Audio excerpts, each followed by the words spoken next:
É, Boa tarde a todos. Sejam todos bem-vindos ao segundo dia da segunda edição do Evital Meets. Meu nome é Gabriel Martins, eu sou membro do time de drones e eu vou sediar o evento de hoje. O Evital Meets é organizado pela Liga Universitária Evital ITA, que estuda e implementa projetos envolvendo aeronaves Evital e drones. O objetivo do evento é trazer um pouco da realidade da indústria e das pessoas de indústrias, tanto de Evital como de veículos aéreos não tripulados, para a comunidade daqui do ITA e do público em geral, a fim de contribuir na capacitação e difusão de conhecimento nesta área, que está muito em evidência hoje em dia e é importante na aeronáutica atual. Hoje a gente vai ter 4 sessões, uma apresentação conjunta com o Luiz Carlos Giacomussi Júnior,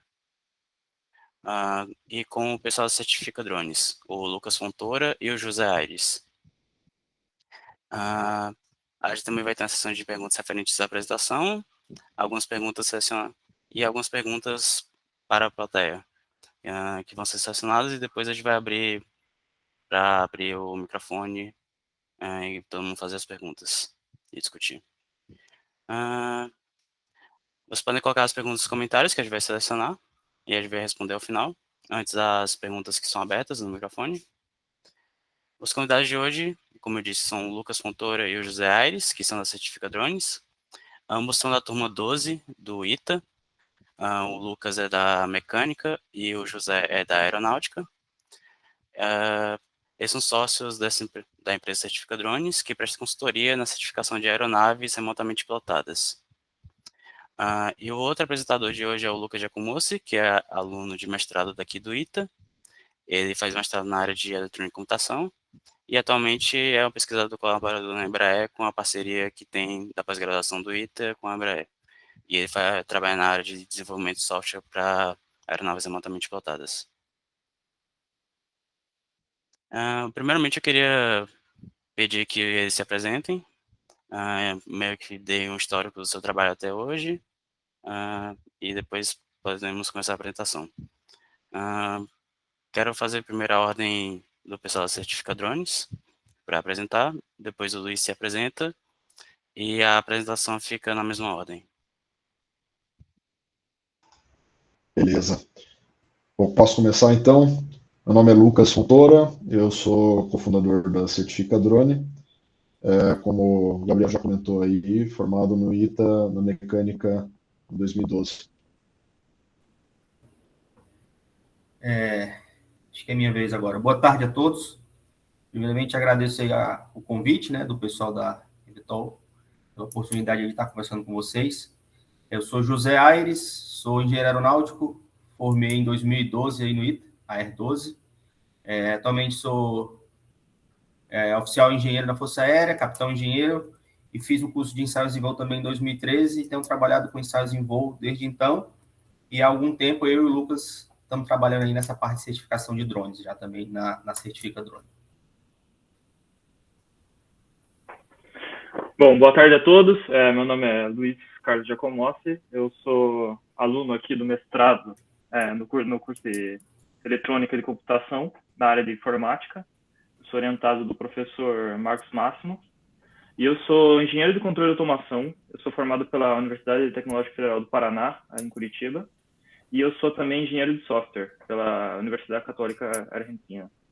E eu venho trabalhando com tomada de decisão focada em drones, né? Em enxame de drones, um grupo de drones um pouco menor, dentro da Embraer, em conjunto aqui com o ITA. Bacana, ser orientado do Marcos Máximo, que é da nossa turma, laureado aí da computação. Ele comentou. Ele comentou. Show de bola. Manda um abraço pro Manga lá. Bem, podemos começar a nossa, então? Pode sim. Compartilhar minha tela aqui com vocês.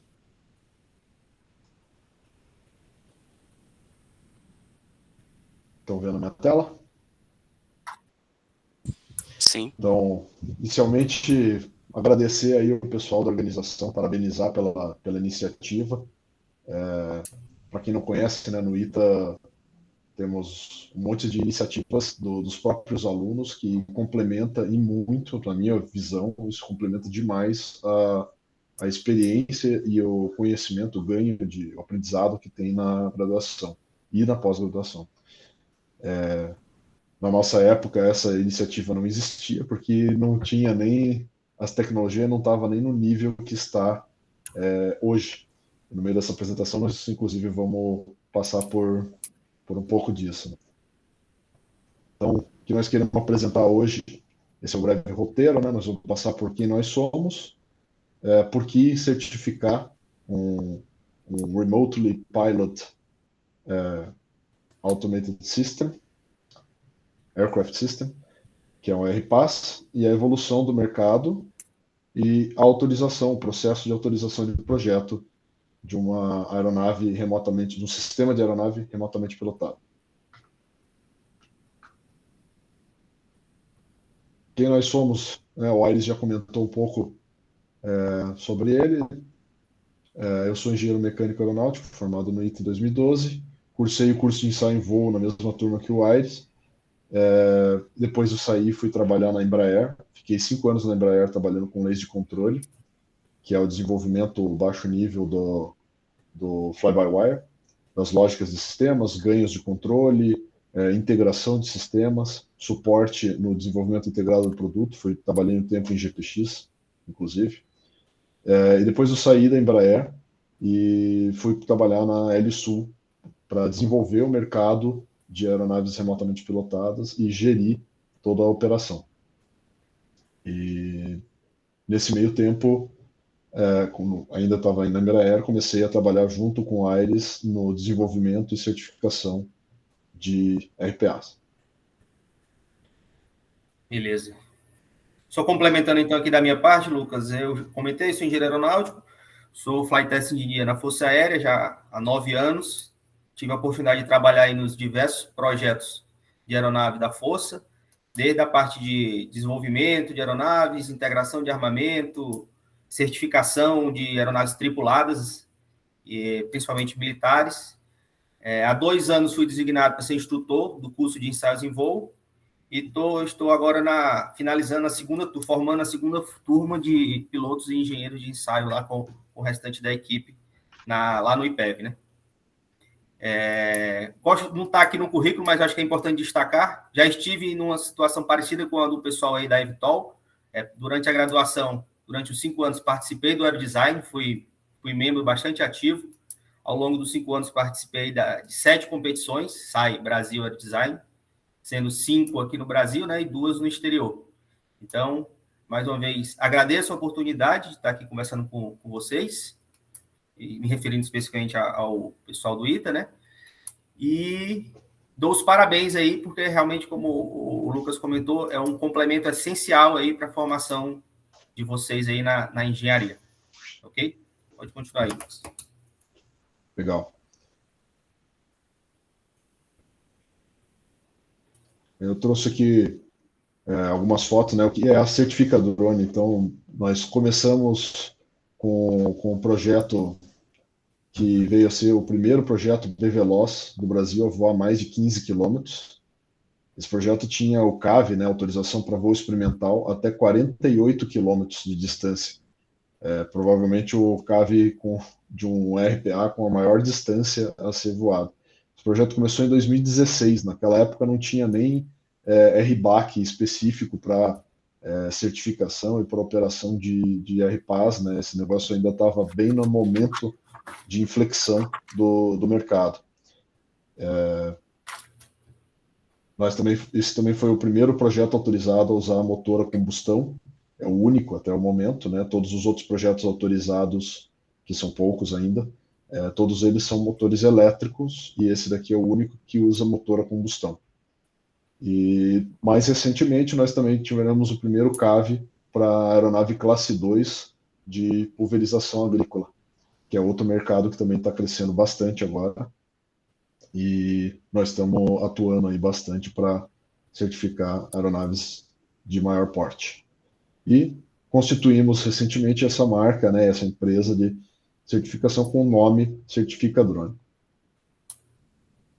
um pouco aí da nossa bagagem, né? Pré-certifica, o curso de ensaio em voo, trabalha na Embraer, e o Aires na Força Aérea aí fazendo um monte de certificação de aeronaves militares. Bom, então vamos continuar aqui, entrar no segundo tópico do nosso roteiro, né? Que é a pergunta que a gente faz: por que certificar um RPAS?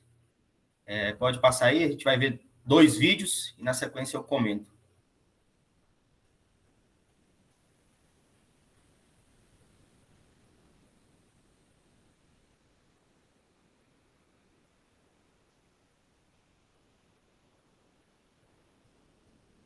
Acho que a gente preferiu omitir o áudio aí, porque tinha comentários inadequados, né? Nesse tipo de vídeo de design.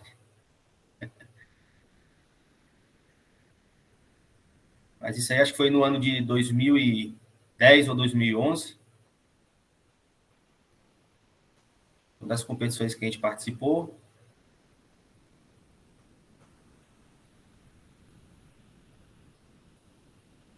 Estava acelerado no momento do cruzeiro, né? Agora na velocidade normal para o pouso.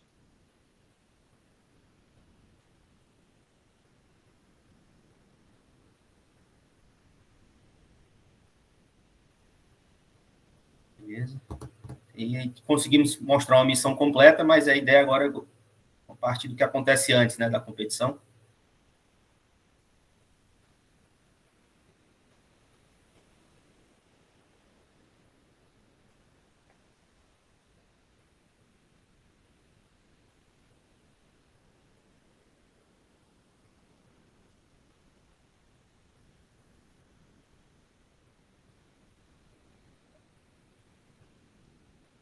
Esse projeto aí foi um projeto em 2009, Asa Voadora.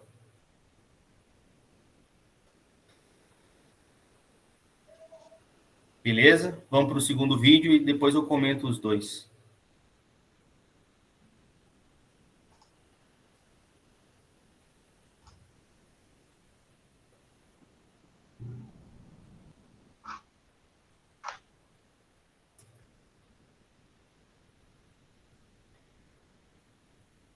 Esse aí é o projeto, é o RPAS 112, é um dos projetos qual a gente participou da certificação ativamente. Eu era responsável técnico por esse projeto aí ao longo do desenvolvimento. Esse aí foi um dos voos que antecederam a demonstração final junto à ANAC. Aí a estação de solo. Finalizando. Apesar do vídeo ter sido curto, esse voo completo aí demorou por volta de 45 minutos e a aeronave fez uma navegação bem veloz, afastando cerca de 10 quilômetros, visando a comprovação de alguns requisitos para o pessoal da ANAC que estava testemunhando lá os voos. Beleza? Então, pode passar.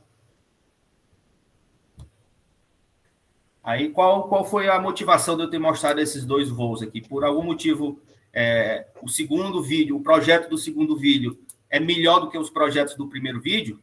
Será? Será que foi esse o objetivo?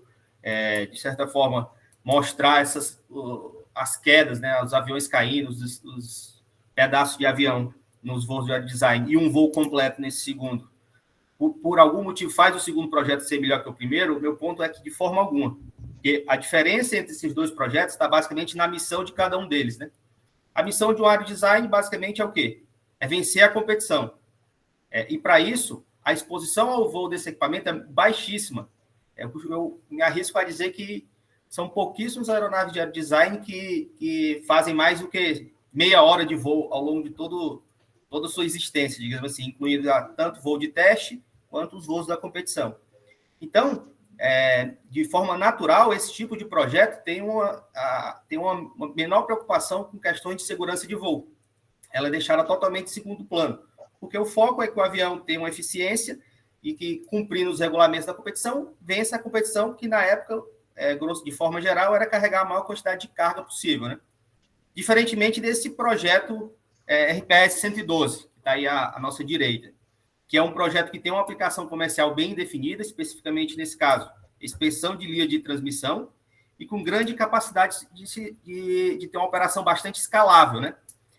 de forma que a exposição ao voo desse equipamento, desse projeto em si, é muito maior do que a exposição de uma aeronave de aerodesign, por exemplo, ou um aeromodelo, ou enfim, algum equipamento que não tenha finalidade comercial.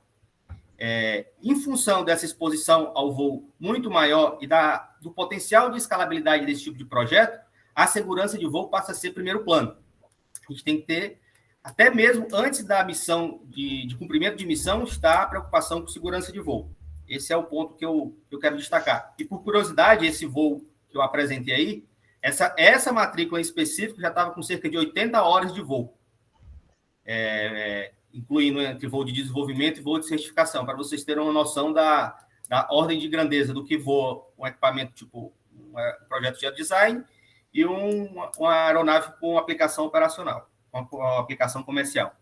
Então, meu ponto é esse. Basicamente, esses dois projetos têm focos diferentes, não é que um é melhor do que o outro, e esse segundo é o que vem se tornando cada vez mais comum ultimamente, que é a utilização de equipamentos não tripulados para cumprir missões que até então eram feitas por aeronaves tripuladas ou até por pessoas, né? E daí surgiu essa grande preocupação com a parte de segurança de voo. Mas, pode passar, Lucas? Quem vai fazer essa regulação dessa preocupação com relação à segurança de voo? A gente tem, basicamente, 3 órgãos que regulam esses aspectos de segurança de voo hoje no contexto de RPAS, de aeronaves não tripuladas, de sistemas de aeronaves não tripuladas. A ANAC, cuja principal preocupação é a aeronavegabilidade do equipamento e as habilitações dos operadores. A Anatel, preocupação focada exclusivamente na parte de telecomunicações, ou seja, no enlace de comando e controle entre a estação de solo e o equipamento que está voando. E, não menos importante, o DCE, cuja atribuição é controlar o acesso ao espaço aéreo. Essas 3 entidades, né, as 2 primeiras são entidades civis, a ANAC e a Anatel, e a terceira é um grande comando da aeronáutica, é um órgão militar. Elas trabalham em junto para garantir que os equipamentos voem com segurança de voo, que não tragam riscos nem a pessoas que estão no solo, nem aos seus operadores, nem à instalação. Então, somente com o trabalho em conjunto desses 3 órgãos regulando tudo, é que a gente consegue ter uma operação em escala e com finalidade comercial segura. Ok? Pode passar. E para quem acha que a questão de segurança de voo não é suficiente para justificar um processo de certificação de um RPAS, que aceite por via de lei, né? Porque hoje a ANAC tem um regulamento, tem um RBAC, né? Um RBAC especial número 94, cujo título é Requisitos Gerais para Aeronaves Não Tripuladas de Uso Civil, e cuja aplicação eu vou ler aqui para vocês. Este regulamento especial se aplica a aeronaves não tripuladas de uso civil, doravante denominadas apenas de aeronaves não tripuladas, capazes de sustentar-se e ou circular no espaço aéreo mediante reações aerodinâmicas nas seguintes condições. Aqui de interesse para a gente é apenas a condição 2. Se operarem em território brasileiro. Ou seja, basicamente, se você tem um RPAS, você tem que se submeter a esse regulamento aqui, quer queira entenda a importância do viés de segurança de voo ou não. Ok? Por força da lei, as atribuições desse regulamento, os requisitos têm que ser obedecidos. Aqui eu coloquei esse slide mais para esclarecer alguns aspectos que vão ser comentados durante a apresentação, que são de bastante relevância nas definições de eventuais bases de certificação por diversos tipos de equipamento, né? O primeiro aqui, que eu acho que é um dos mais importantes, são essas 3 denominações aqui, BVeloz, Veloz e EVeloz, que basicamente é um conceito de como a aeronave vai ser operada em relação à linha de visada, né? O BVeloz basicamente diz que o equipamento que está voando, ele opera além da linha de visada da equipe que está no solo, ou seja, todo o controle é feito via telemetria por meio da estação de solo. Veloz, o equipamento é operado dentro da linha de visada do piloto em comando. E o EVeloz, que é uma extensão do Veloz, basicamente existe um operador que é a extensão da linha de visada do piloto em comando, que possibilita que tem que estar em comando, em contato bilateral com o piloto, de forma a estender um pouco mais o afastamento da aeronave, sem que perca ela de vista. Beleza? Os termos vêm do inglês, né? O BVeloz é Beyond Vision Line of Sight, o Veloz é Vision Line of Sight, e o EVeloz é o Extended Vision Line of Sight.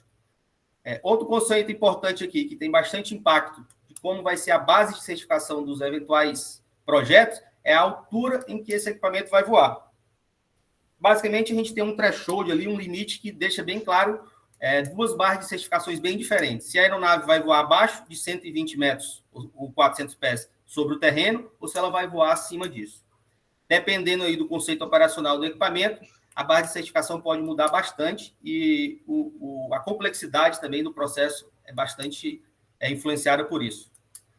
O terceiro ponto, que é bastante importante, é a questão do peso do equipamento, né? Pode passar aí, Lucas. Só se me permite complementar, Aires, lembrando que essas 3 restrições aí são o que configura a exceção do RBAC quanto à não necessidade de certificação. Então, se você for operar em linha divisada, né, ou seja, veloz, e abaixo de 120 metros e aeronaves abaixo de 25 quilos, não é necessário fazer o processo de certificação, a autorização de projeto. Você pode somente cadastrar ela no CISANTE e isso já vale como... E isso daí já cobre mais de 90% dos usos do mercado hoje. Mas o que nós estamos tratando aqui é justamente o que excede esses 3 limites, essas 3 restrições básicas da ANAC. Eu vou comentar um pouco melhor sobre isso no próximo slide. E basicamente aqui a ANAC divide em 3 categorias em relação ao peso, né? Na verdade, 4, digamos. Abaixo de 250 gramas, que basicamente é a utilização sem restrições dos equipamentos. O que eles denominaram classe 3, que são os equipamentos entre 250 gramas e 25 quilos. Classe 2, entre 25 quilos e 150, 150 quilos, e acima de 150 quilos são os denominados classe 1.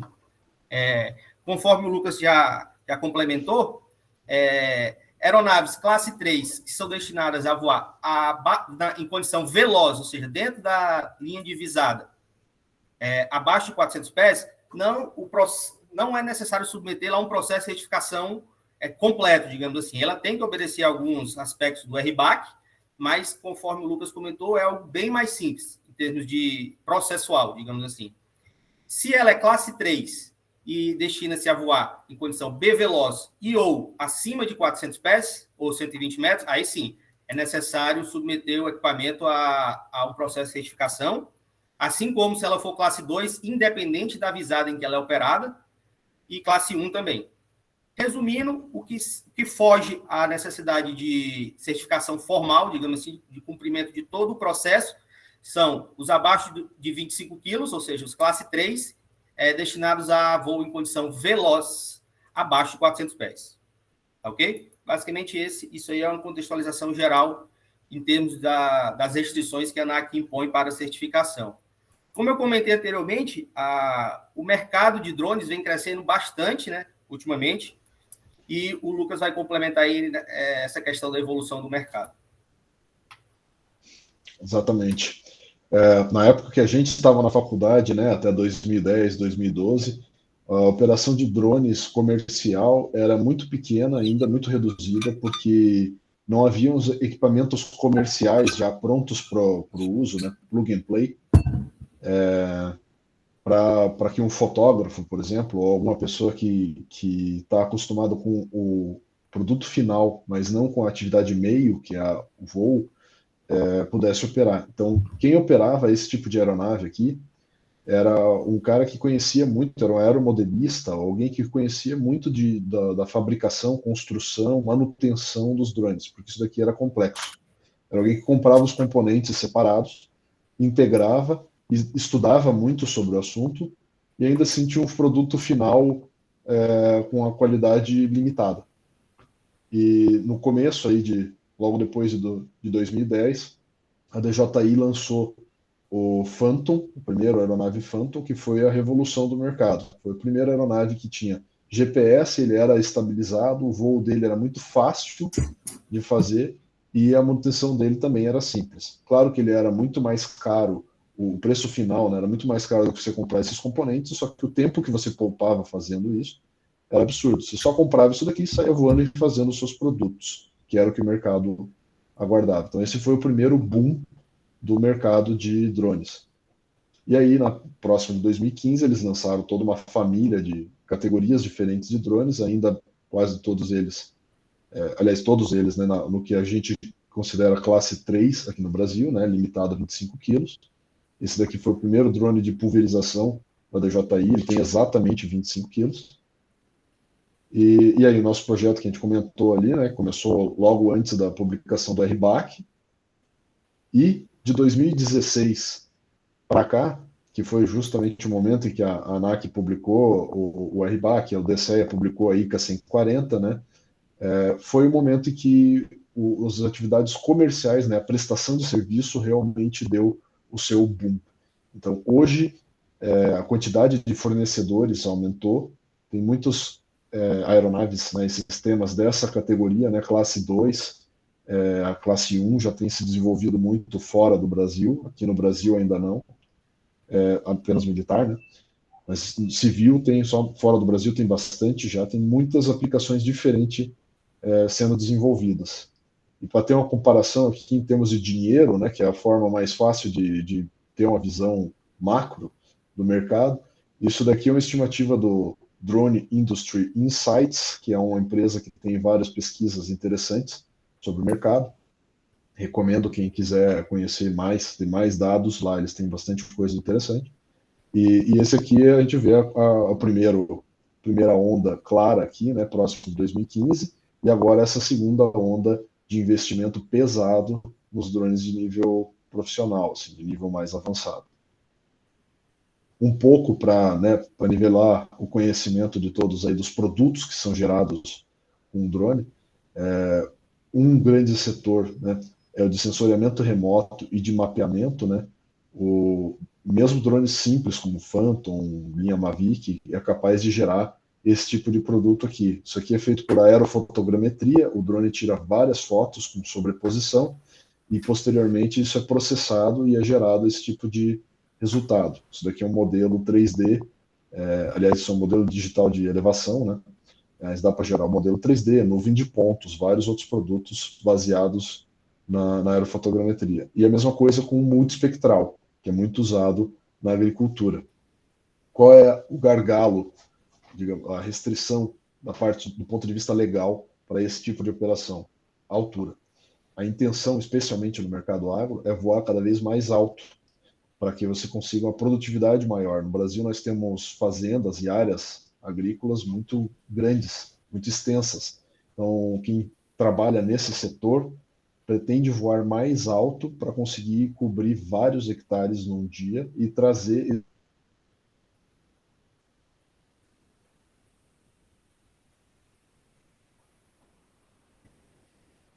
voar mais baixo o drone, mas ainda assim vai estar voando muito mais baixo do que um satélite, que era a tecnologia anteriormente utilizada para esse tipo de sensoriamento remoto. E não tem o problema da nebulosidade, né, da cobertura de nuvens e do tempo para vocês mercados. O principal mercado aqui no Brasil, né, o primeiro que estourou foi o de sensoriamento remoto para a agricultura. E, como eu falei, o gargalo é a altura, que todo mundo quer voar acima de 120 metros, e para isso precisa certificar a aeronave. Outro mercado em franca ascensão agora é de inspeção, seja ela visual, termográfica, ou com LiDAR, que é esse exemplo das imagens. A inspeção de linha de energia é algo que é muito custoso hoje. Hoje é feito com um helicóptero ou pessoalmente, né? E as equipes têm que se movimentar até esses locais que frequentemente são de difícil acesso para realizar as inspeções em proximidade. Os drones facilitam muito, todas as companhias de energia têm a sua operação em caráter experimental ou já em alguns protocolos de inspeção, e os gargalos deles são com certeza a distância para aumentar a produtividade. Um helicóptero faz 300 quilômetros mais de 300 quilômetros em um dia, com um drone, um voo vai cobrir menos de 2 quilômetros, porque você tem que estar em linha divisada. Então, o BVLOS, que é necessário certificar, tem um grande ganho para esse tipo de atividade. Outro que está em franca ascensão agora é a pulverização agrícola. Esse foi o boom desse ano. Ano passado e esse ano a DJI lançou os drones maiores, né, para pulverização agrícola, que foi o que a gente começou o processo de certificação, T16, mas tem outros drones ainda maiores, tanto da DJI quanto de outros fabricantes, e essa é uma demanda enorme do mercado, para ter drones maiores para poder levar mais produto e pulverizar áreas maiores e ter mais produtividade. E o gargalo, nesse caso, é o peso, né, que também excede os 25 quilos, exigindo aí a certificação do classe 2. Delivery é uma aplicação também muito procurada. Aqui no Brasil, nós já estamos começando com alguns, já tem projetos de delivery sendo desenvolvidos, e fora do Brasil também, muitos projetos grandes, né? Todo mundo já deve ter visto, a Amazon já falou de delivery, já tem seu projeto, a Google tem seu projeto, tem vários projetos grandes aí de aplicação, tanto na medicina, né, para transporte de órgãos ou de vacina, durante a pandemia foi muito utilizado também, e é algo que está crescendo bastante, tanto de transporte de logística, né, final, quanto o transporte de itens de alto valor agregado.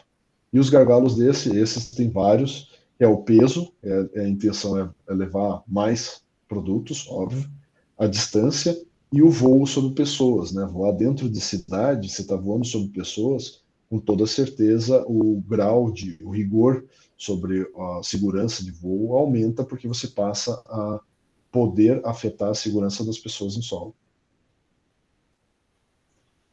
E esse é outro dado da Drone Industry Insights, que é uma pesquisa sobre os atores, com os atores do mercado, né, perguntando quais são os atores mais importantes. E o próprio mercado respondeu, desse último ano, que o ator mais importante são as autoridades, são os criadores de legislação.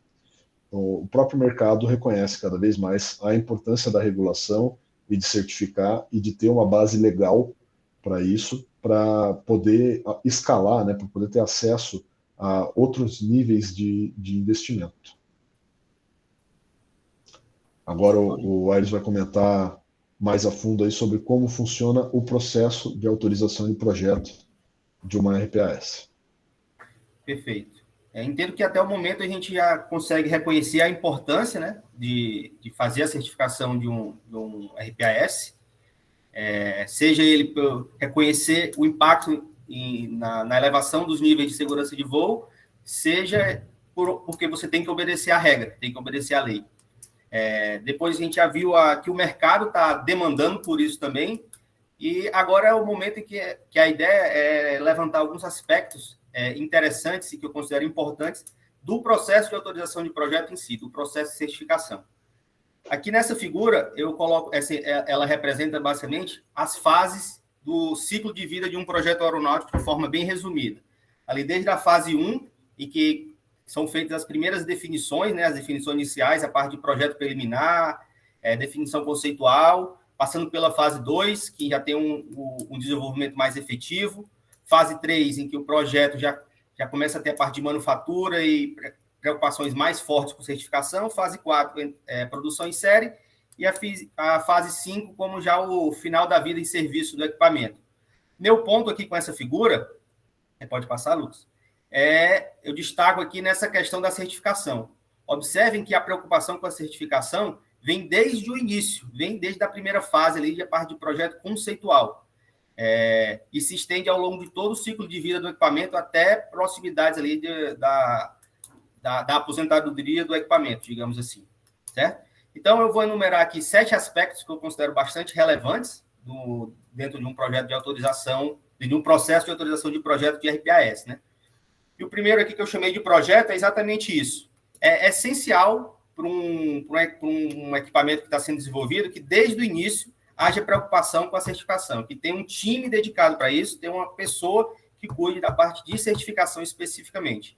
A gente brinca dentro do meio aeronáutico, né, que em um processo de uma aeronave, processo de desenvolvimento de uma aeronave, se os times não se conversassem, a aeronave ia sair conforme essa figura aí, de acordo com cada um dos times, né?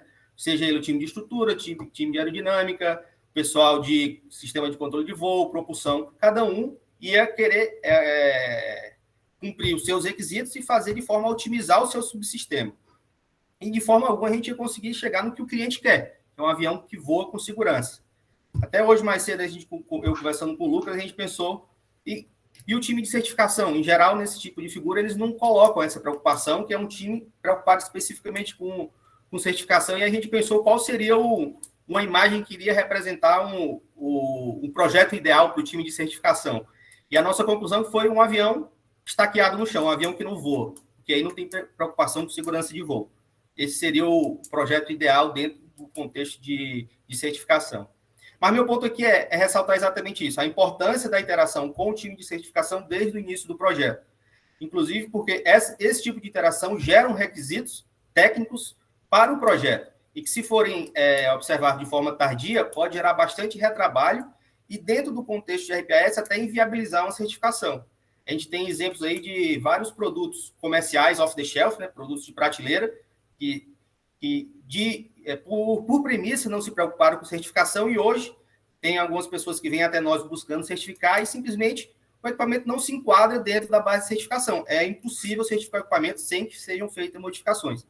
Então, essa interação com a equipe de certificação desde o começo é essencial e bastante salutar aí no ciclo de vida, dentro do ciclo de vida de um projeto aeronáutico. Pode passar, Lucas. O segundo ponto é durante o desenvolvimento em si. Essas interações se tornam cada vez mais frequentes e mais importantes, porque é durante esse desenvolvimento em que se define, por exemplo, o conceito operacional do equipamento. E aqui, dentro do conceito operacional, a gente pode dar alguns exemplos. Por exemplo, qual a aplicação do equipamento, em que altura ele vai voar, qual a condição de visada em que ele vai ser operado, e tudo isso, conforme a gente já viu nos tópicos anteriores, tem impacto direto na certificação do equipamento, e qual vai ser a base de certificação que tem que ser obedecida. E, além disso, também é nessa fase de desenvolvimento que começam a ser gerados e confeccionados os primeiros documentos técnicos do equipamento, né, em termos de manual de voo, manual de manutenção, plano de manutenção, enfim. E tudo isso também não é o foco dessa apresentação entrar no detalhe dos requisitos, mas existem requisitos necessários que têm que ser cumpridos para a certificação relacionada à documentação técnica. Então, muito importante também ter uma interação bastante próxima aí com a equipe de certificação durante o desenvolvimento. Um terceiro aspecto bastante importante dentro do processo de autorização de projetos é a parte de campanha de ensaios em voo. Essa aqui eu sou, inclusive, suspeito a falar, porque eu considero a fase mais legal, é a fase que a gente realmente pega o equipamento e leva para campo para testar de fato, para ver se as premissas de projeto estão sendo obedecidas dentro do contexto operacional, dentro do ambiente onde o equipamento vai ser operado. No entanto, antes de iniciar essa fase mais legal, como eu costumo dizer, que é o voo em si, existem algumas etapas burocráticas que têm que ser vencidas, né? Tanto a ANAC quanto o DCE têm que autorizar que esses voos sejam feitos. E essas autorizações são feitas por meio do CAV, que é o Certificado de Autorização de Voo Experimental, e NOTAM. O CAV emitido pela ANAC e o NOTAM é pelo DCE. Basicamente, o CAV é um documento em que a ANAC atesta que o seu equipamento, o qual está aplicando para o CAV, tem condições mínimas de aeronavegabilidade para ser testado, com uma finalidade bem específica de testes, no caso de um processo de autorização de projeto. Você não pode usar ele para finalidade diferente de ensaios em voo. E o NOTAM é basicamente a autorização do DCEA dizendo que aquele equipamento pode acessar o espaço aéreo de forma segura e controlada, e que toda a comunidade aeronáutica vai estar ciente disso por meio desse aviso. Uma vez obtido o CAV e o NOTAM, a campanha de ensaios em voo está autorizada a iniciar, digamos assim. É feito o primeiro voo, que é geralmente um voo que tem bastante destaque dentro de um projeto, tem muita incerteza ali, e esse primeiro voo é caracterizado basicamente pelo início da campanha de ensaio de desenvolvimento. Dentro da campanha de ensaio de desenvolvimento, o produto ainda não está fechado. Podem ocorrer modificações do produto ainda, melhorias, alterações, enfim, conforme o próprio nome diz, né, o produto ainda está em desenvolvimento. No entanto, se há um envolvimento da equipe de certificação intenso durante essa etapa, vários dos resultados coletados durante os ensaios de certificação já podem ser aproveitados como evidências de certificação mais à frente na campanha de ensaios em voo de certificação em si.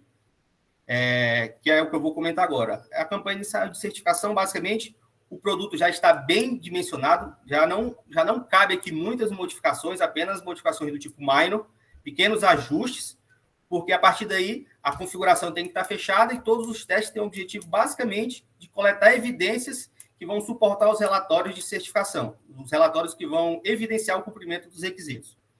Tá ok? E, de uma forma geral, a campanha de ensaio, ela leva a aeronave a ser operada nos limites do seu envelope, tanto do ponto de vista de pressão dinâmica, velocidade, altura de voo.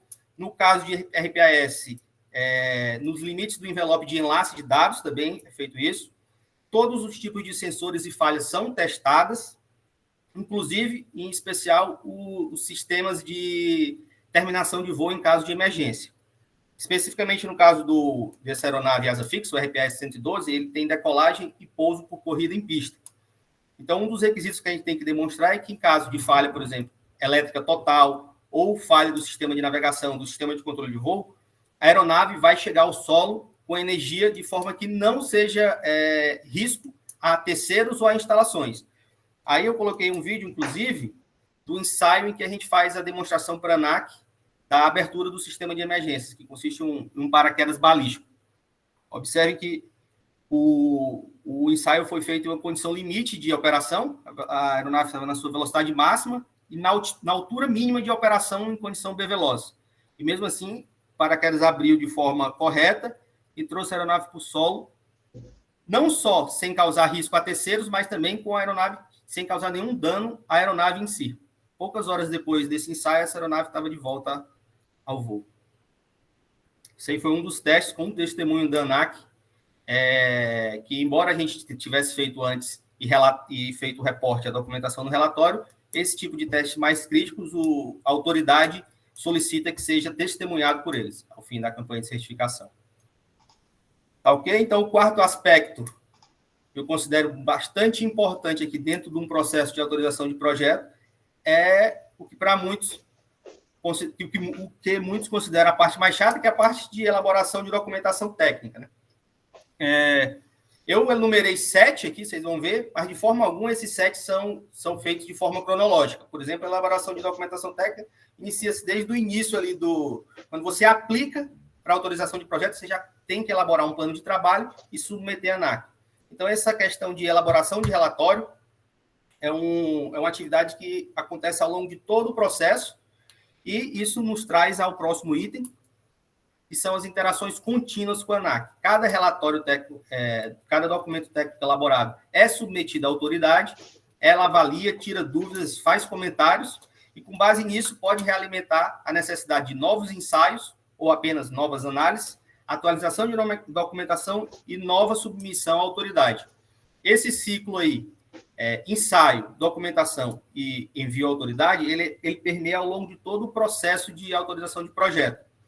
E quando toda a documentação está 100% aprovada pela autoridade, pela ANAC, é caracterizado o fim do processo de autorização de projeto com a emissão do que a gente chama de DADS, que é o Design Authorization Data Sheet.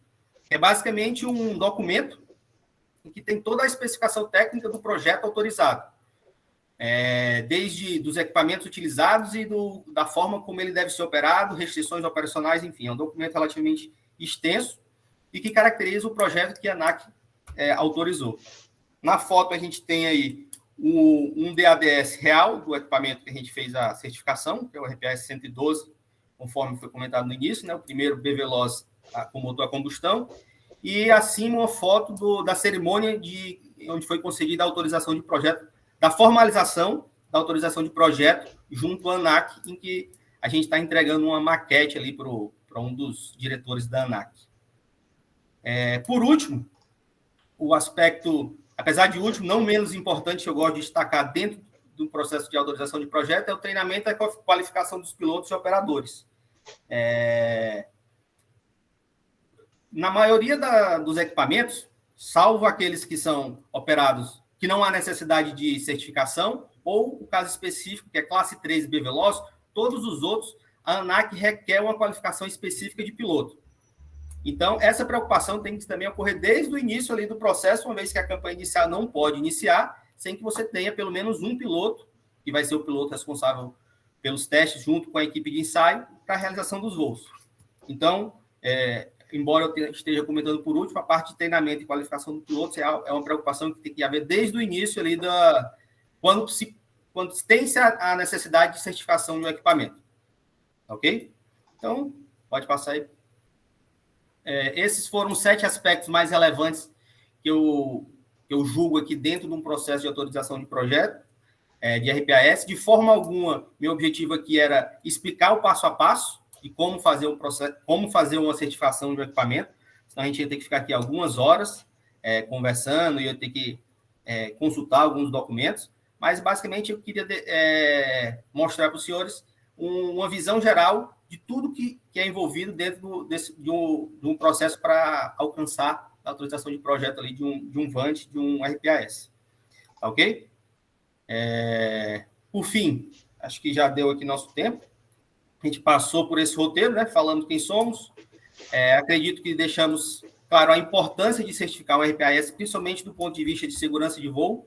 O Lucas comentou sobre a questão da evolução do mercado de UAS aí nos últimos anos, como tem crescido a demanda e, principalmente, como tem ficado evidente a importância da certificação para o mercado.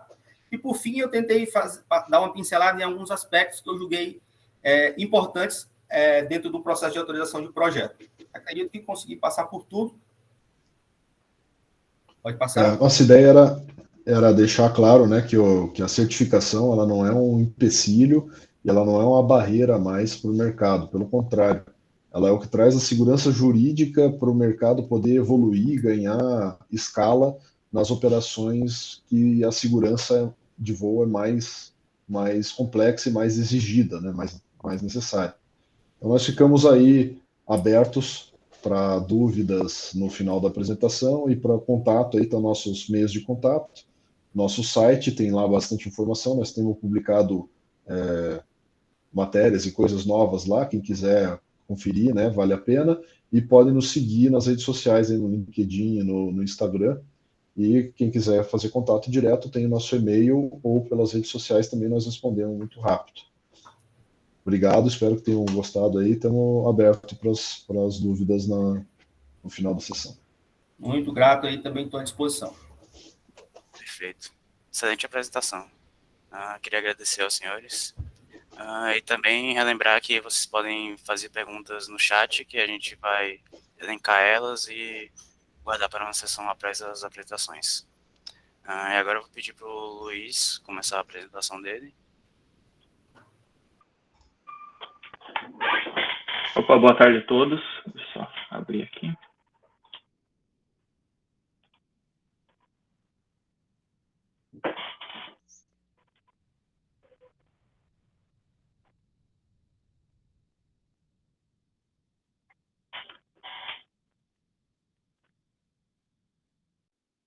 Acho que abriu, né? Abriu. Tá aparecendo aí? Beleza. Então, boa tarde a todos. Eu sou o Luiz Giacomossi. Eu sou engenheiro de controle e automação formado pela Universidade Tecnológica Federal do Paraná, é o título que eu obtive em 2016. Eu também sou engenheiro de software pela Pontifícia Universidade Católica Argentina, aqui no campus de Buenos Aires, título também que eu obtive em 2019. E eu atualmente estou cursando mestrado aqui no programa de pós-graduação em Engenharia Eletrônica e Computação do ITA, focado na área de informática, sobre a orientação do professor Marcos Máximo. E eu vou apresentar, então, para vocês esse tema que eu venho trabalhando no mestrado, né, nesse último ano, que seria a tomada de decisão de alto nível aplicada em enxames de drones. Então, aqui seria o roteiro da minha apresentação. Eu vou começar introduzindo um pouquinho o que é a tomada de decisão, né, e quais são as principais arquiteturas para você automatizar essa tomada de decisão, que seriam basicamente duas técnicas principais que eu selecionei, que são as máquinas de estados finitas e as behavior trees. E eu, por fim, eu vou apresentar 2 projetos que eu publiquei este ano, que seria a aplicação dessas tomadas de decisão de alto nível com enxame de drones aplicado no cenário de busca, no target, e também da aplicação em drones low wingman, que eu vou estar apresentando melhor no final, explicando o que seria esse conceito de low wingman.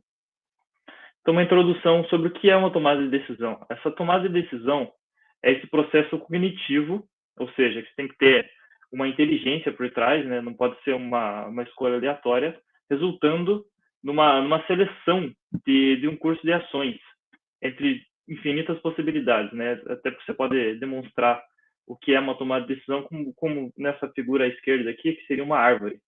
Né? Você tem um objetivo final e você vai escolhendo caminhos para tentar chegar nesse objetivo, né? Não existe um caminho certo, existem vários. E a gente tenta o quê?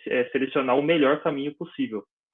E a tomada de decisão ela tem alguns elementos básicos, né? Então seria quem vai tomar essa decisão. Ela pode ser coletiva, que seria um grupo, no caso do nosso estudo são enxames de drones, e indivíduos, que também seria um drone específico, né? Um VANT.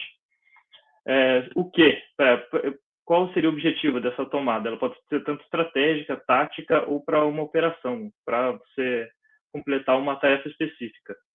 Então, como você vai tomar essas decisões? De maneira intuitiva, no caso, se fosse um humano, mas como a gente está querendo automatizar esse processo, a gente toma decisões baseadas em informação. Então, a informação ela é central para uma tomada de decisão de qualidade, né? E quando? Ela pode ser tanto proativa ou reativa, né? Provocada. Então, agora eu vou falar um pouquinho quais são os principais métodos automáticos, automatizados para agentes, para transformar esses agentes em autônomos, né, sem a interferência de um humano por trás. E seriam essas duas técnicas que eu já comentei ali inicialmente, que seriam as máquinas de estados, que são a principal e mais simples hoje, e as behavior trees, que seria uma técnica já um pouco melhorada para comportamentos mais complexos. Então, essas duas técnicas, elas são geralmente, né, elas são desenhadas por humanos, elas são arquitetadas por humanos. É muito complicado se automatizar esse processo. Existem algumas técnicas hoje para automatização, mas principalmente a tomada de decisão para agentes autônomos hoje é baseada em boas práticas e de maneira empírica. Empírica seria muita tentativa e erro, esse processo ele é interativo, então você constrói uma arquitetura, você testa, você vê o que está acontecendo, você avalia, tanto a partir de um humano ali que ele tem um conhecimento, uma expertise na área, ou por uma base matemática forte com estatística, né? E você também pode aplicar alguns métodos de otimização para otimizar alguns parâmetros nessa árvore de decisão, nessa arquitetura, para você melhorar ela. E você pode usar também métodos de machine learning, né? Que está muito em moda hoje, seria o aprendizado por reforço, onde o agente ele vai aprendendo sozinho, entre aspas, a completar uma tarefa, né? Desenvolvendo um comportamento especializado para completar uma tarefa que você simula ali para ele completar. E essas tomadas de decisões, então, elas podem ser geralmente divididas, né? Elas podem ser quebradas em comportamentos, que seriam o quê? Os módulos específicos para você solucionar um problema. Então, você pode pegar o problema, né? Aquele problema clássico de computação, divide and conquer, você pega um problema grande e divide em vários subproblemas e divide isso em módulos para poder solucionar um problema. Então, a primeira técnica que eu vou apresentar aqui é a de máquina de estados, que é a mais básica e a mais comum. Esse modelo de computação é bem conhecido por todos.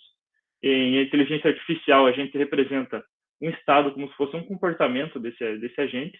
Aqui, no caso, seria dos VANTs, né? Esse agente, então, ele só pode estar em um estado por vez, né? E a permanência nesse estado ela é garantida por essa máquina de estados. E essa transição, essa mudança de comportamento, ela só acontece quando você tem uma transição.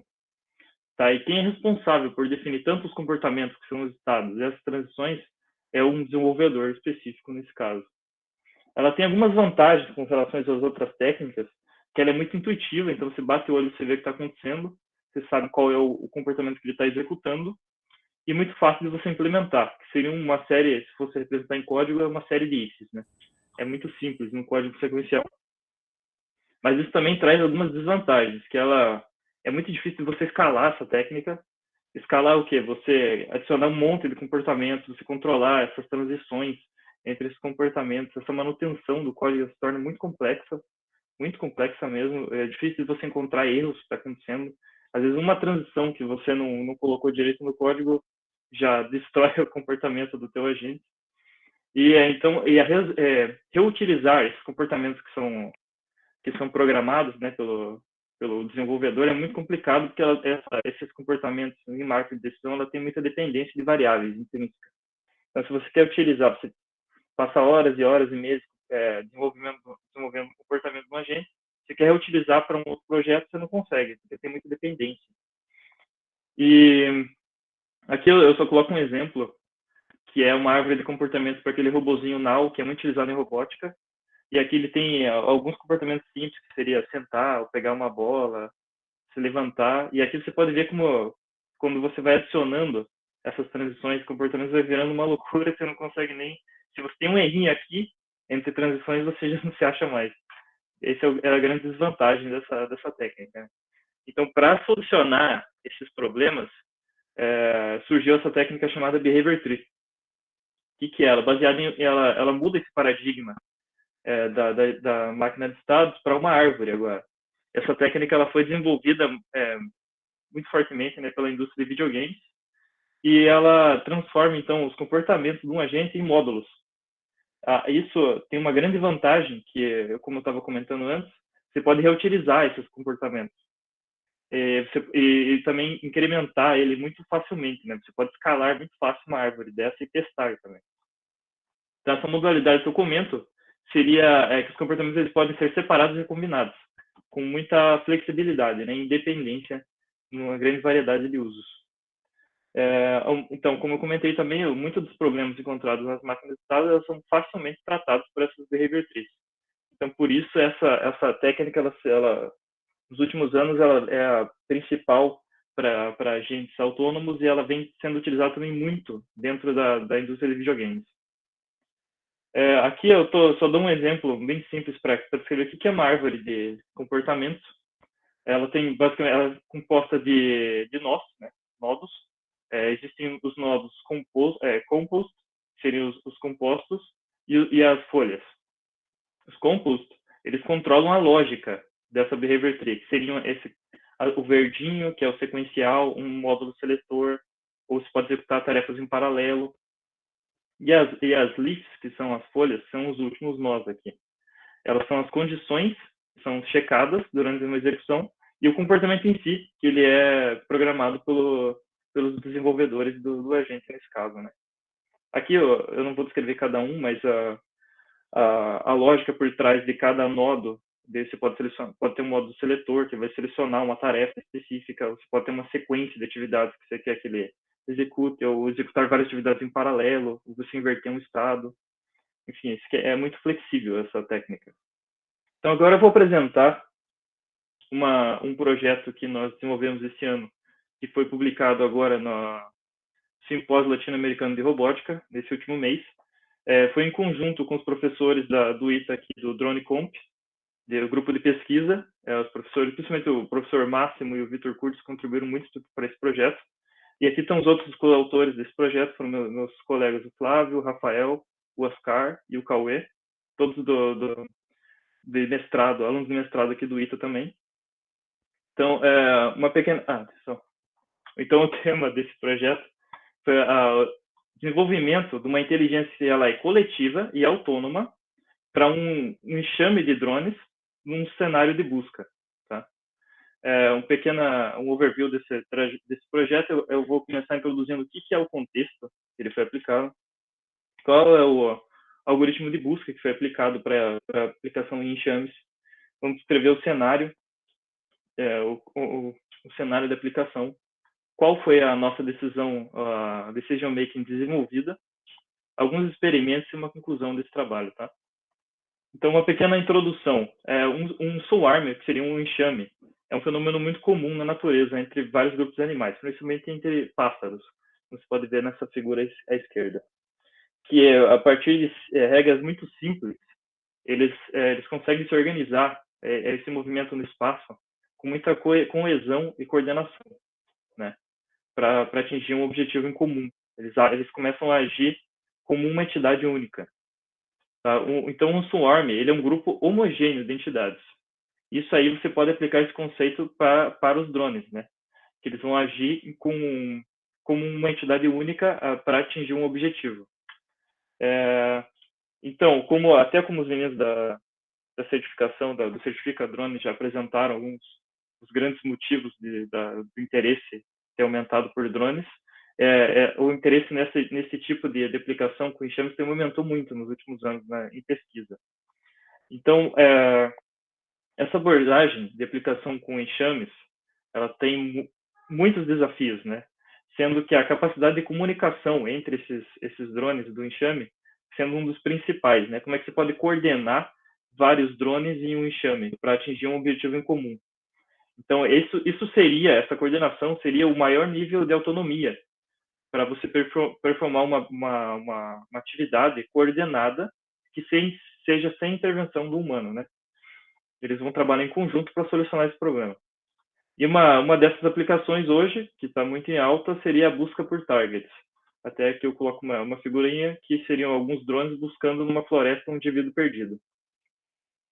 Que esse é o tema que a gente vai abordar nesse trabalho. Então, um algoritmo muito simples, né, para você coordenar essa busca, esse apresentado na figura 5, seria o line search, a busca em linha, que é que você distribui os funds um por linha, você distribui responsabilidades de linhas para cada drone, sem que haja uma interseção dessa área de busca. Você mapeia uma área, você discretiza e você coloca responsabilidades para cada drone referente a uma linha de busca aqui. Esse é um método que foi muito pesquisado por Alno e Cruz nesse trabalho que eu cito. Ele é um método heurístico, então você não tem uma garantia de ser um método ótimo, mas ele é muito simples de aplicação. E onde os drones eles vão estar sempre se deslocando para regiões mapeadas aqui, onde não foram visitadas, tá? E assim você consegue coordenar vários agentes trabalhando em conjunto numa mesma área. E essa aplicação, devido a ser muito fácil e efetiva, que a gente vai explorar nesse trabalho. Então, a gente desenvolveu um cenário de aplicação para o nosso projeto, para criar uma simulação, que seria um indivíduo perdido numa região, numa floresta, e nós vamos aplicar aqui um enxame com um UAVs para encontrar esse indivíduo. Nós consideramos que cada drone ele deve ser autônomo e ele não tem informação prévia da localização, ou seja, ele está buscando esse indivíduo. Eles têm que se coordenar para buscar esse indivíduo. O target é considerado encontrado, e a gente tem uma assumption, a gente toma como um pressuposto que cada drone ele tem um sistema de visão individual que é capaz de identificar esse target. Então, já tem um conhecimento prévio de quem é o target. E isso a menos de 20 metros, utilizando um sistema de visão que seria uma câmera, por exemplo. E também esses drones eles se comunicam através de uma rede em comum entre eles. Poderia ser uma rede Wi-Fi ou a rádio. A gente acabou não entrando muito nesse detalhe. Aqui está um pouco da nossa tomada de decisão, né? As heurísticas que nós desenvolvemos para solucionar esse problema. Ela pode ser tanto dividida em duas categorias, que ela é distribuída e cooperativa. Distribuída ela é referente à inteligência desenvolvida para um drone autônomo. E cooperativa, que se refere ao grupo, a um enxame de drones. Então, aqui nós temos uma tabelinha que divide essas duas categorias, e cada categoria existem 3 módulos, 3 responsabilidades. Existe um módulo que você vai aplicar como é que ele vai performar, como é que ele vai executar essa busca num mapa discreto, responsável de um drone, né? Como ele sozinho vai realizar essa busca. Nós temos um módulo que controla o comportamento que vai ser utilizado na máquina de estrada. E temos um módulo de evitar colisão. Ele não pode se chocar entre os indivíduos do mesmo enxame ou com obstáculos, que seriam, nessa nossa aplicação, seriam as árvores, uma floresta. E temos também um módulo de inteligência coletiva, que seria como coordenar essa busca com o enxame em regiões mapeadas, né, com um mapa previamente conhecido e ainda não visitada. Temos um módulo que é de prevenção de bloqueio, porque nós utilizamos uma técnica chamada de campos potenciais, e essa técnica ela tem um grande problema. Ela é muito efetiva, mas ela tem um problema que acaba bloqueando muitos drones em regiões eles ficam presos, eles não conseguem sair, por anulação de forças, enfim. E temos também um módulo que ele trata dessa conclusão da missão. Seria quando o indivíduo foi encontrado, eles se comunicam, eles cooperam entre si, eles distribuem as coordenadas do agente, do indivíduo perdido, e os drones todos se deslocam para essa região.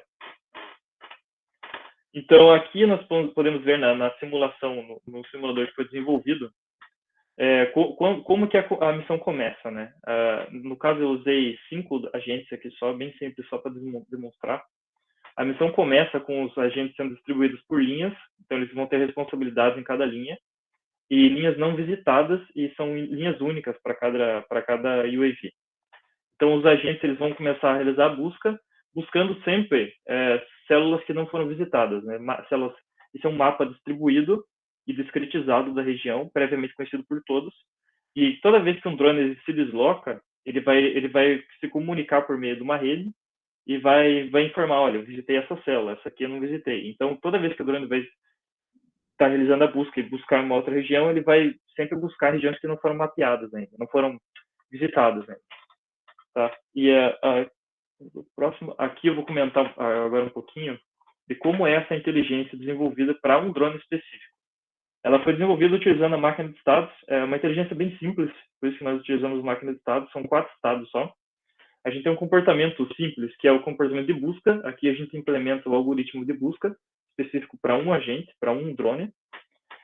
Uma vez que o drone ele encontra o alvo por meio do seu sistema de visão, ele vai entrar nesse estado de seek state, que ele vai se direcionar agora a coordenada identificada do agente e vai distribuir essas coordenadas para os outros drones do enxame. Existem 2 comportamentos auxiliares, que se dirige para o drone mais próximo, e um random target, que seria um target aleatório, que são comportamentos que nós desenvolvemos como uma heurística para evitar esse bloqueio de drones em regiões longe, ou região que ele fica, as forças se anulam e ele não consegue se movimentar mais. Então aqui ele começa a utilizar por exemplo, essa heurística de se dirige para o drone mais próximo para se desbloquear. Vou explicar um pouquinho mais depois sobre isso. Aqui o módulo de collision avoidance, que seria para evitar colisões, foi utilizando, como comentei, o método de campos potenciais, que é muito tradicional em robótica. Nós utilizamos esse método para evitar colisões tanto com obstáculos, que seriam as árvores nessa nossa simulação, e como entre drones, né? Essa figura nova ela demonstra isso, que é um campo potencial em 3D aqui, um obstáculo, e ela gera um campo de uma força repulsiva para os drones. Assim eles conseguem evitar que eles se choquem, né, com obstáculos. Aqui dá para ver isso acontecendo bem no trajeto da nossa simulação aqui, onde todos os drones eles encontraram o alvo ali no final, eles se dirigiram até o alvo e eles conseguiram evitar a colisão com essa árvore.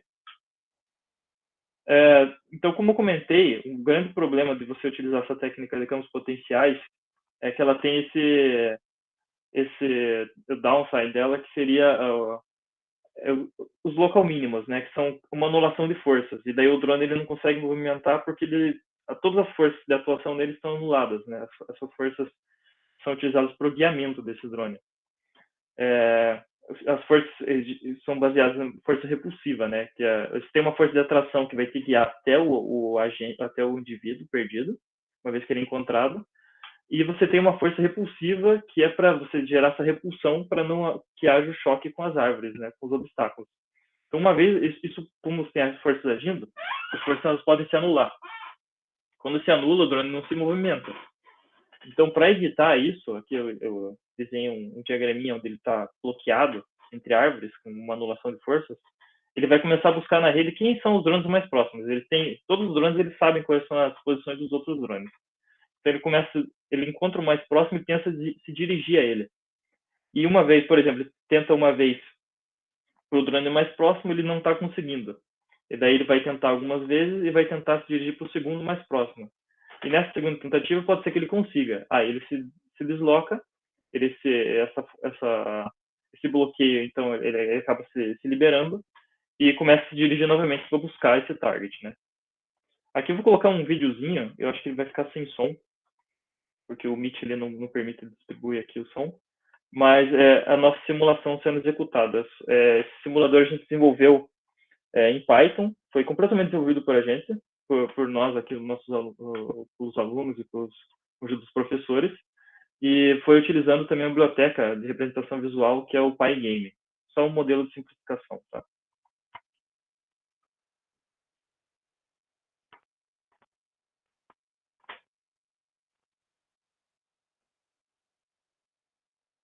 Podemos ver o enxame se formando. Aqui, se não me engano, utilizei 15 drones nesse enxame. E aqui, nesse primeiro caso, ele só está se dirigindo direto ao alvo.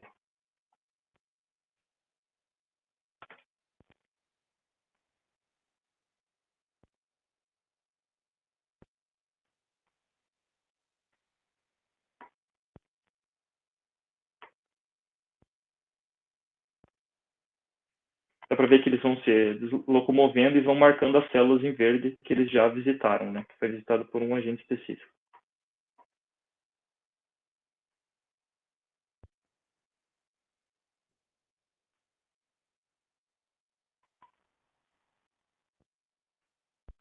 Que uma vez que um drone acha, ele compartilha as coordenadas e todos dirigem essa coordenada.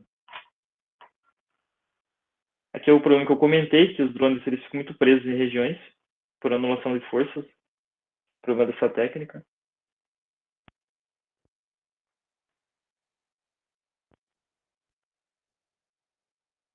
E aqui é um drone se liberando uma vez que ele utiliza a nossa heurística para desbloqueio. Ele identifica que ele está preso, não está se movimentando, e busca o drone mais próximo no enxame e tenta se dirigir a ele.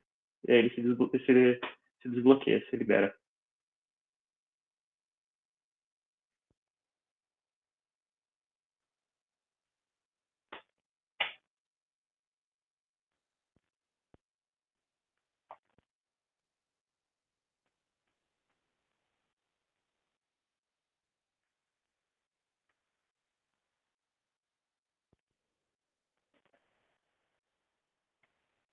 Comentar um pouquinho dos experimentos que nós realizamos para avaliar essa nossa estratégia. Foram executadas 270 simulações, variando um pouco os fatores aqui, que seriam os obstáculos, utilizando 10, 15 e 30 obstáculos, e 5, 10 e 15 drones nesse enxame. Algumas métricas que nós observamos foi o tempo de completar essa missão e a quantidade de drones presos durante essa busca, né? Que são drones que eles não conseguem terminar a missão deles. Aí os resultados aqui, podemos ver do tempo de completar essa missão. Observamos que quando nós utilizamos nossa heurística, a nossa ideia, a inteligência desenvolvida, os resultados aqui em azul são a referência. Seriam os casos que o drone ele já tem a posição do indivíduo previamente na simulação e ele se dirige diretamente a ele, né? Seria utilizando o mesmo cenário. Só para tomar esse caso como o melhor caso possível para a gente poder avaliar. E aqui em vermelho e em verde, são os outros dois, nós utilizamos nossa heurística, a nossa inteligência para busca, e em vermelho nós temos a heurística de desbloqueio desligada, e em verde nós temos a heurística de desbloqueio ligada, para avaliar quanto ela afeta nessa busca.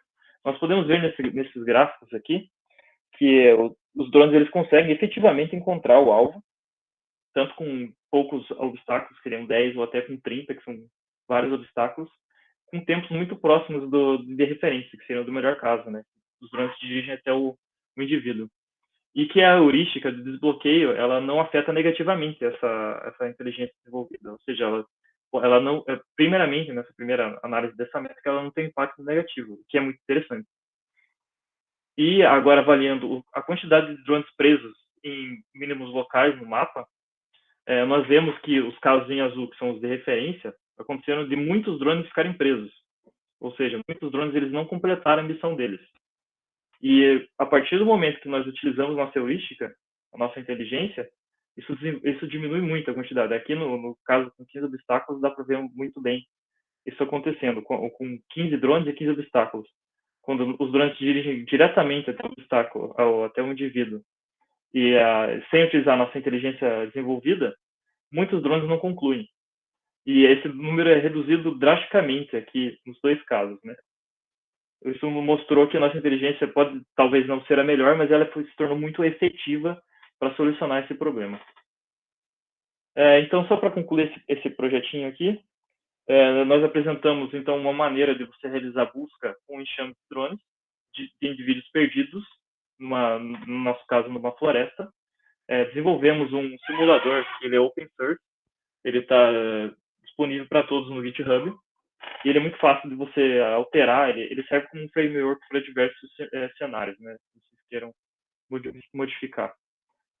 Foram desenvolvidos, então, inteligências para drones, para transformar tanto eles em autônomos, e também métodos de tomada de decisão coletiva para o enxame. Tudo isso foi simulado com o nosso simulador, e também criamos uma heurística de prevenção de bloqueio, né, que é um problema muito comum quando você utiliza esse método de campos potenciais. Agora, eu vou apresentar um outro projeto que nós também publicamos agora nesse ano, no Simpósio Latino-Americano de Robótica, que seriam a tomada de decisão para drones Loyal Wingman. Eu vou apresentar em seguida o que seriam esses drones Loyal Wingman. Esse projeto foi desenvolvido por mim, né, pelo professor Steven Schwantz Dias, da Universidade de Eindhoven, pelo engenheiro José Fernando Brancalhão, da Embraer, e pelo professor Marcos Máximo. O overview desse projeto, que inicialmente eu vou dar uma introdução ao tema, eu vou apresentar um cenário que nós desenvolvemos para poder avaliar os drones Loyal Wingman, o simulador, e aqui, em seguida, vou apresentar também a tomada de decisão, tanto para o Loyal Wingman quanto para drones kamikaze, tá? Que eu vou apresentar em seguida o que é. Alguns experimentos, resultados e uma conclusão. Então, a introdução a esse contexto. Só para lembrar, a tomada de decisão é esse processo cognitivo, que você tem uma inteligência por trás para selecionar as diversas ações que vão ser tomadas por esse grupo de agentes, que seriam os drones, né? Entre diversas alternativas. Essa tomada de decisão moderna, que seria utilizando as técnicas modernas de IA, enfim, possibilitou o que é chamado de capacidade de engajamento cooperativo. O que seriam isso? Seriam vários agentes trabalhando em rede, para tanto agentes que seriam, no nosso caso aqui, aeronaves que seriam tripuladas ou automatizadas, seriam UAVs, formam um time, que seria um man-to-man teaming, que é chamado dentro desse conceito daqui de engajamento cooperativo, para engajar e neutralizar ameaças, possíveis ameaças aí contra esse grupo. Esse conceito de man-to-man teaming, ele inclui o conceito do Loyal Wingman. O que seria esse Loyal Wingman? Aqui na figura ele exemplifica muito bem. Você tem, por exemplo, um caça aqui que seria tripulado, né? Você tem um ser humano ali pilotando. E o Loyal Wingman, ele agiria como uma nave, uma aeronave não tripulada, automatizada, agindo sobre comando tático desse líder, desse piloto, né? De maneira a proteger esse líder. Tá? E isso, como é que você pode possibilitar isso?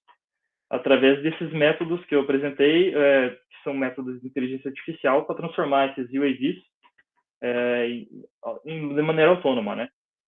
O que ele vai fazer? Ele vai, então, automatizar todo esse processo de decisão feito por esses drones de combate, utilizando essas técnicas modernas de tomada de decisão, o que permite os pilotos a focarem e então ficarem mais seguros, né, no cenário tático, né, sem se preocupar com manobras tão específicas.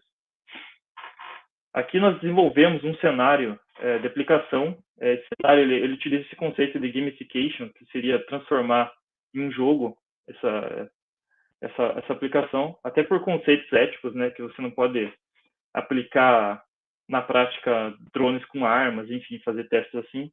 Nós desenvolvemos esse cenário de gamificação, que seria transformar em um jogo. Então, como é que seria esse jogo? É um cenário defensivo, onde os Loyal Wingman, eles vão agir de maneira a... Os Loyal Wingman são esses drones em azul aqui. Eles vão agir de maneira a proteger tanto um líder drone, um drone que é controlado por um piloto, ou a proteger esse líder, ou a uma área protegida, contra ataques desses enxames de drones kamikaze. Os drones kamikaze, eles são drones que eles são drones muito simples e eles têm uma carga explosiva neles, né? Eles agem como uma arma em si, onde eles vão se atirar para tentar explodir algum alvo. Então, seria utilizar esses drones Loyal Wingman para proteger contra esses ataques e proteger, então, uma área e um drone líder, né? Que seria tripulado, controlado por um ser humano. E o cenário, para a finalização do cenário, que seria o game over, como você perde nessa simulação. Teria o drone líder destruído, que seria atingido por um drone kamikaze, ele se explode. A área protegida atingida por 5 bombas desses drones, ou todos os loyal wingmen foram destruídos. Então você não tem mais como avaliar a inteligência que está sendo desenvolvida. Então, como eu comentei, esse drone líder ele é controlado por um single player, que seria um piloto, de maneira manual. E todos os loyal wingmen, os em azulzinho aqui, eles são autônomos. E você tem um número fixo deles durante a simulação. Eles vão estar protegendo contra ataques constantes desses kamikazes. Os drones loyal wingmen eles vão ter 2 tipos de armamento. Uma arma que a gente chamou de vaporizer, que ela vai destruir um kamikaze, neutralizar essa ameaça com um tiro só, com um acerto. E uma arma que a gente idealizou aqui como maneira de simplificação é uma arma de congelamento, onde você vai conseguir congelar seria diminuir a velocidade desse drone por um certo período de tempo. Que poderia ser, você dar um choque no drone ou jogar água, alguma coisa, de uma maneira que você consiga não destruir ele, mas diminuir o impacto dele, né? Diminuir a força dele. Esse armamento de freezing, ele seria de uma certa distância, que seria de distância média, que vai então diminuir a velocidade dessa ameaça, e você também tem essa distância, a arma de vaporizer, que seria uma distância próxima, que ela vai destruir essa ameaça, neutralizar completamente. Então, para isso, para avaliação desse nosso cenário que nós desenvolvemos então um simulador baseado naquele framework que eu já utilizei no outro projeto. Um simulador ele foi feito em Pygame e em Python, como maneira de simplificação mesmo, para transformar um pouco mais leve e uma maneira para nós podermos avaliar esse conceito. Então, nesse simulador, a gente abstraiu muito das físicas realísticas, né? E focando mais nesses métodos de avaliação dos métodos de tomada de decisão. Aqui a gente pode ver na figura 4 o que seria o líder drone, o drone líder que é controlado por um humano no centro e os drones loyal wingmen em volta protegendo esse líder. Aqui em amarelo, nesse círculo amarelo, nós temos os kamikaze agindo, tentando atacar essa área. E aqui em cima, temos a área protegida, onde também é cenário de ataque, objetivo de ataque. Aqui eu vou comentar um pouquinho da tomada de decisão de um drone kamikaze específico. Esses drones são bem burrinhos e eles só têm basicamente 3 comportamentos. Ele vai tentar atacar um líder, ou vai tentar atacar a área, ou um loyal wingman específico. Então, inicialmente, quando ele é criado ali na simulação, ele está no estado de espera, onde ele vai jogar um dado e ele vai definir quem que eu vou atacar. Isso aqui é baseado em probabilidades, né? A partir do momento que ele decide quem ele atacar, ele vai perseguir atacando esse alvo até que esse alvo seja destruído, por ele ou por outro agente, por outro drone. Enfim, quando esse alvo é destruído, ele vai partir para outro, que seria tanto destruir o líder, ou destruir a área, ou atacar um loyal wingman. Aqui está a árvore de decisão Behavior Tree que nós desenvolvemos para os drones loyal wingman. Para os loyal wingmen, como o comportamento deles é mais complexo e você precisa ter o maior controle sobre seus comportamentos, nós utilizamos então esse método de Behavior Tree para desenvolver essa tomada de decisão deles, né? Aqui é relacionado a um agente específico, seria um UAV específico. Aqui eu vou descrever um pouquinho quais são os comportamentos. Nós temos o comportamento de ficar em formação, para ficar protegendo o líder, de perseguir uma ameaça. Eu tenho daí o método de neutralização, que seria utilizando a arma de vaporizer, que é para destruição, uma arma de congelamento ou um ataque suicida. O ataque suicida ele seria somente em último caso, quando você tem um drone kamikaze vindo na direção tanto do líder quanto da área, e ele está sem munição mais, ele vai utilizar o próprio corpo para proteger o líder ou essa área protegida. Aqui, então, um pouco as regras de engajamento, né? Que se os drones eles forem identificados e estão dentro de uma certa distância e a arma está disponível, ele vai perseguir esse drone. E uma vez que ele está dentro da distância para você poder utilizar a arma, e daí ele vai selecionar um método de qual arma específica, né, que ele vai utilizar. Aqui eu vou apresentar outro o vídeo da simulação desse projetinho, que é muito parecido com o simulador do outro projeto. Também acho que está sem som.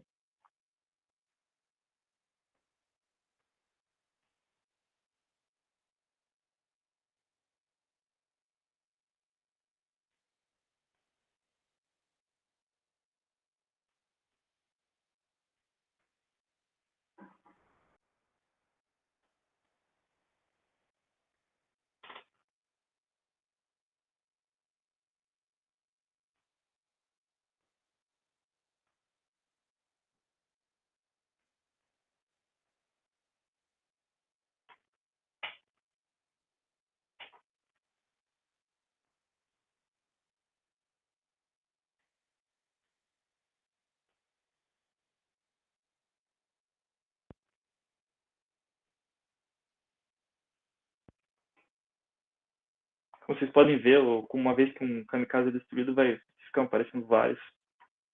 Então, se não tem um número limitado de kamikazes, eles sempre vão aparecendo.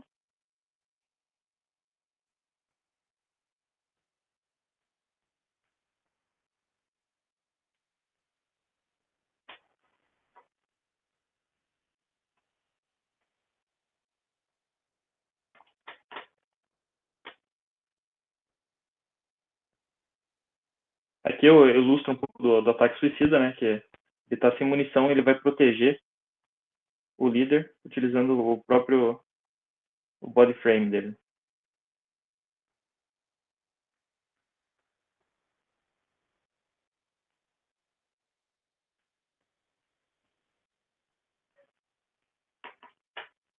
E uma vez que o líder é destruído, então começa uma nova iteração dessa simulação. Eu posso tentar.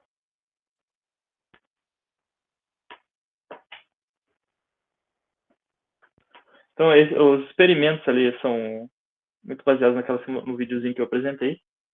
Nós utilizamos, nesses experimentos, 10 Loyal Wingman, avaliação de 10 Loyal Wingman, e 4 drones kamikaze constantes atacando, né? Uma vez que você destrói um, aparece outro. Então, você sempre vai ter 4, né, atacando ao mesmo tempo. Para esse desenvolvimento, nós utilizamos também esse algoritmo de otimização, que é o PSO, para fazer a tunagem dessa arquitetura e dos parâmetros relacionados à arquitetura de comportamentos. E nós avaliamos também algumas métricas, né, para poder avaliar esse simulador, esse experimento. Seria o tempo de sobrevivência dessa equipe, a quantidade de inimigos que foram destruídos, os inimigos seriam os kamikazes, a quantidade de Loyal Wingman que sobreviveram a uma interação, ou seja, uma vez que o drone líder ele é destruído ou a área protegida é destruída, e se você tem drones Loyal Wingman ainda durante a interação, eles não estão sendo efetivos. Então, o ideal aqui seria que nenhum sobreviva, né, ao final da interação. Eles têm maior efetividade. E aqui a gente desenvolveu uma função, aqui de maneira empírica, de custo, para poder avaliar uma interação, né, utilizando esse algoritmo de otimização. Que seria você dar um grande valor para a quantidade de inimigos destruídos e para o tempo de sobrevivência. Quanto maior, melhor. E uma vez que você tem muitos drones sobrevivendo, você tem que as iterações tem que tirar, tem que penalizar essa equipe. E assim foram executadas 500 iterações para avaliação, para essa tunagem. E tunamos, então, nesse caso aqui, essa distância da formação como um parâmetro e a distância de engajamento. Qual é a distância que, a partir de um drone identificado, essa ameaça identificada, eles vão deixar essa formação para perseguir e neutralizar essa ameaça. Esses parâmetros que foram encontrados a partir da otimização. Então, a gente pode tomar como referência, uma vez que são 10 Loyal Wingman utilizados durante a simulação, e que cada Loyal Wingman ele tem uma quantidade limitada de armamentos, né? Que seriam 10 armamentos selecionados, essa arma de vaporizer, que seria de destruição de um kamikaze, e 10 munições para arma de congelamento. Ou seja, e essa arma ela não é 100%, né? Você tem uma probabilidade de acerto de 95%. Em caso perfeito, ou seja, todos os tiros acertaram, a gente teria 110 neutralizações por drone. 100 por vaporizer e 10 por sacrifício, como última, uma vez que acabou a munição. Então, você teria todo um enxame, toda essa equipe, a gente teria 110 eliminações. Aqui a gente pode ver os resultados. O primeiro experimento foi muito empírico, foi para avaliar a arquitetura das tomadas de decisão e os comportamentos, e para criar essa arquitetura de maneira manual. E com isso a gente chegou à neutralização de cerca de 94, uma média, né? De 99 eliminações por iteração. E a partir do uso desses resultados do primeiro experimento, aí utilizamos esse algoritmo de otimização e otimizamos então esses dois parâmetros e atingimos uma média de neutralização de 102 ameaças a cada iteração, o que chega muito próximo de 110 do que seria do ideal, que seriam cerca de 93% das ameaças foram neutralizadas dentro desse período aqui de 160 segundos. Né? Eles também atingiram, após essa tonagem, cerca de 30 segundos a mais de duração por iteração, que é muito interessante. Então, algumas conclusões para poder avaliar esse tipo de conceito, essa aplicação de drones, que seriam drones de combate, nós criamos um cenário novo, que seria esse cenário defensivo, por meio desse conceito de gamificação, que é criar um joguinho em cima, para poder avaliar esses drones autônomos low wingman. Nesse cenário, esses drones eles cooperam de maneira a engajar e neutralizar esse enxame de drones kamikaze que está tentando atacar. Para isso, nós criamos, então, um método de tomada de decisão para aplicação e transformar esses drones, transformá-los de maneira autônoma como agentes low wingman. E atingimos, então, uma eficácia de cerca de 93% da eliminação após a otimização da nossa tomada de decisão. E para tudo isso, para poder avaliar, nós desenvolvemos então um simulador também, como pode ser visto no vídeo apresentado. Que a partir dessas regras de engajamento muito simples, que é a tomada de decisão que eu apresentei, os drones eles começaram a desenvolver alguns comportamentos específicos de defesa, que seriam um drone específico defendendo o drone líder, ou alguns drones eles eram responsáveis por uma área de baixo do mapa, outros drones por cima. Isso pode ser visto muito claramente a partir ali da otimização. E aqui, para futuro trabalho, a gente pode utilizar, pode observar como que essa formação ela impacta nessas especificações de defesa e como ela vai afetar também na efetividade desse enxame. A gente pode utilizar alguns algoritmos de consenso para investigar essa tomada de decisão e delegar responsabilidades para os drones, e utilizar também Reinforcement Learning, né, que está muito em moda, para desenvolver uns comportamentos mais complexos. Os drones eles vão aprender sozinhos a realizar uma tarefa.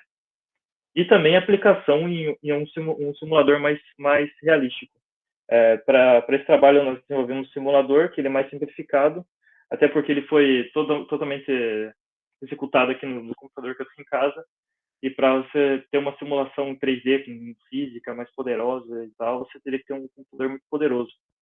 E isso são os próximos passos do projeto, né? Que a gente vai avaliar a partir de um simulador 3D com física realista, essa tomada de decisão. Por fim, eu queria agradecer a Embraer por possibilitar, por meio da minha bolsa, o desenvolvimento desses projetos. E agora eu deixo aqui as referências que foram utilizadas nos projetos. E eu deixei esse espaço em aberto agora para perguntas e questões em aberto. Muito obrigado a todos. Obrigado a atenção. Obrigado, Luiz. Ótima apresentação. Esse projeto foi bem interessante. Obrigado. Sobre as perguntas no chat, assim, houve uma pergunta no chat, só que parece que já foi respondida. Então, meio que a sessão de perguntas escritas assim está vazia. Eu vou começar abrindo as perguntas que são pelo microfone. Com uma pergunta para você mesmo. Sobre esse projeto,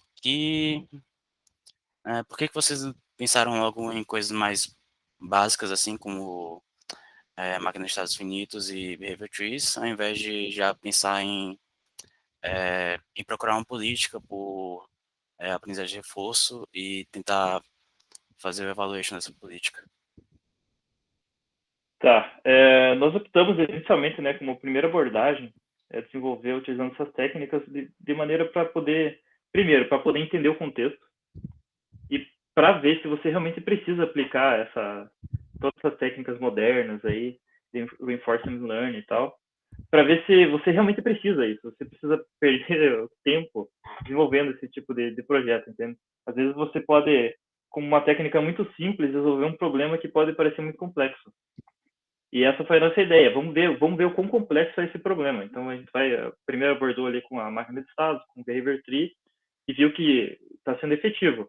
Então, vamos, o próximo passo, avaliar num cenário um pouco mais realista e ver se é necessário. Mas, é claro que no futuro a gente pode avaliar com métodos de reinforcement learning. Mas, inicialmente, se mostrou que, de maneira totalmente experimental, ali ele está resolvendo bem essa tarefa, né? Mas, claro que próximos passos, com certeza, vão ser a aplicação desses métodos mais modernos. Certo.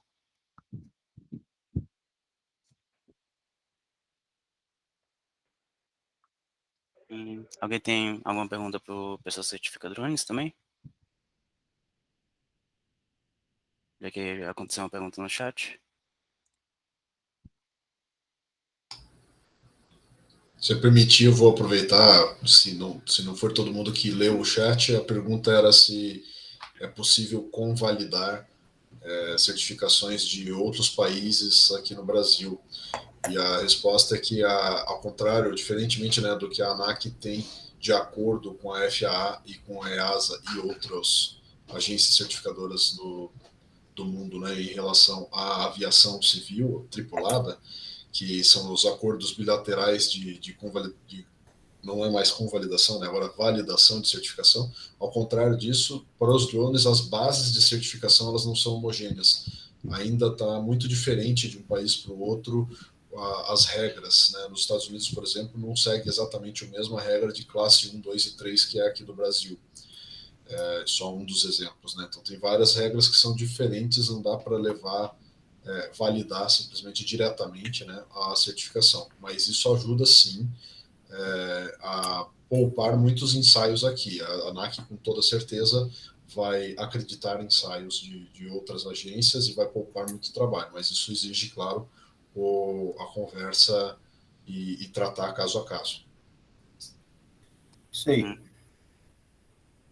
Certo. No chat, o Fábio, a gente está gravando todos os meets, assim, e vão ser disponibilizados depois. Agora chegou uma pergunta também sobre a certificação. Como é que seria mais ou menos o trabalho de certificação para algum projeto que seria de modo internacional, como por exemplo o que o pessoal da IVE com a Embraer está fazendo, que eles realmente venderiam para todos os lugares, não seria operação somente no Brasil? Excelente pergunta. Nesse caso, valeria a regra do país de destino, né? Então, fabricantes nacionais que desenvolvem drones, eles vendem para outros países e daí eles têm que se atentar à legislação aplicável do país do cliente dele. E, se for o caso, aplicar uma certificação no país de destino. E como eu falei, né, hoje ainda não há uma homogeneização de regulamentação entre os países. Existe sim um grupo de trabalho internacional que chama JAROS, e o JAROS tem uma base, assim, referências, né, de requisitos, mas não são todos os países que adotam ela exatamente, né? Cada um tem adaptações para as suas realidades.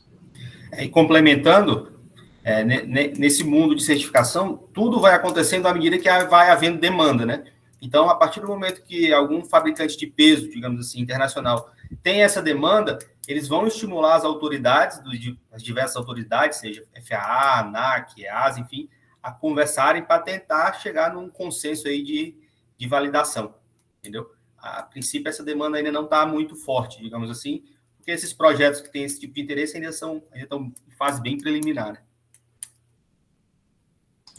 Exato. Todo esse tipo de operação, a nível mundial, ainda está num nível meio desenvolvimento, não necessariamente desenvolvimento da plataforma, esse desenvolvimento da operação, Tem muitas coisas que a plataforma já é madura e está se desenvolvendo a operação antes do passo de escalar a operação. Então, quando tiver nesse ponto de a operação está madura, vamos escalar, aí sim eles vão ter que certificar em cada país e isso vai ser o próximo passo da conversa entre os reguladores. E eles estão, com certeza, tendo essas conversas. A gente tem contato com o pessoal da ANAC e do DCE, e eles participam desses grupos de trabalhos internacionais para tratar isso, já pensam nisso hoje. Excelente. Obrigado. Alguém também tem mais alguma pergunta?